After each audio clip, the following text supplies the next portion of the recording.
Spiritual astro talk में आपका स्वागत है। आज मैं आपसे ज्योतिष का एक विशेष फंडा मंत्र आपको शेयर करना चाह रहा हूँ। दशा अंतरदशा मायने नहीं रखती जन्म कुंडली के अंदर। जब तक गोचर के अंदर इवेंट के अंदर वो योग नहीं बनता है, दशा अंतरदशा भी अपना कार्य नहीं करती, चाहे वो लाभ की हो और चाहे वो हानि की हो। मेरे पास कई एक नहीं अनेक इस प्रकार के उदाहरण हैं जिनका समस्त जीवन केवल इवेंट के ऊपर ही फलित हुआ है।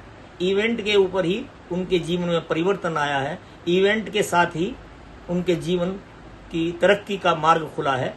ऐसे अनेक उदाहरण मैं आपको दे सकता हूं।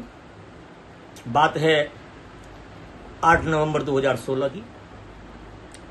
रात के 8 बजे टीवी के ऊपर अनाउंस होता है, नरेंद्र मोदी देश के प्रधानमंत्री नोटबंदी का ऐलान कर देते हैं। पूरे देश में खलबली मच जाती है, क्योंकि अभी अभी सूचना मिली है थोड़ी देर पहले कि पाकिस्तान से नकली नोटों की एक बहुत बड़ी खेप नेपाल के रास्ते उत्तर प्रदेश की राजनीति और भारत की अर्थव्यवस्था को डगमगाने के लिए आ रही थी। तो ये विवेक, बुद्धि और दृष्टिकोण अपना मोदी का नहीं था।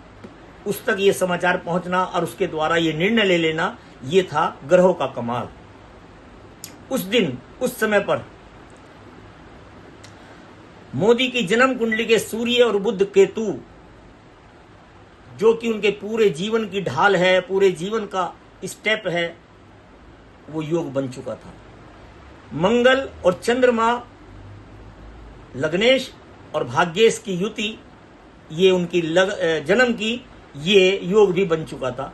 इन दोनों के योग के बनते ही तुरंत ही उसने अपने देश के लिए वो ऐसा कदम उठाया, ऐसा डिसीजन लिया जिससे पूरा देश हैरान रह गया। विपक्ष खलबला गया, तड़फड़ा गया, पाकिस्तान के अंदर हाहाकार मच गई, लेकिन देश की अर्थव्यवस्था को मोदी के इस फैसले ने बचा लिया। दूसरा इवेंट आपको बताता हूं मैं।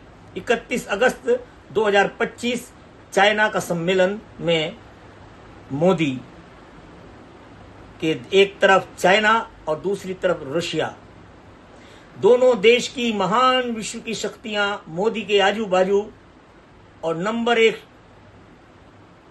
ट्रंप वाशिंगटन के अंदर बैठा हुआ, ये देखकर हैरान और परेशान था कि ये 56 इंच का सीना इतना चौड़ा क्यों हो रहा है।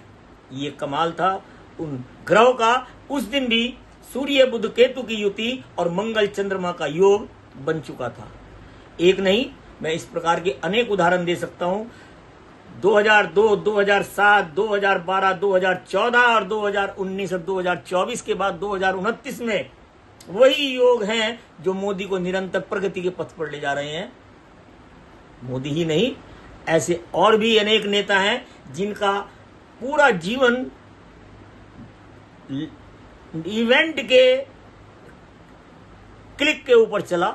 जब जब इवेंट बना तब तब उनके जीवन की तरक्की हुई। 1984 से लेकर 2026 तक 40-42 साल निरंतर राज सुख भोगने वाली का अस्त गोचर के द्वारा ही आपको 4 मई को पता लग जाएगा। उसका पूरा जीवन की डिटेल आपको मैं दूंगा अगले अंक में। जय श्री राम।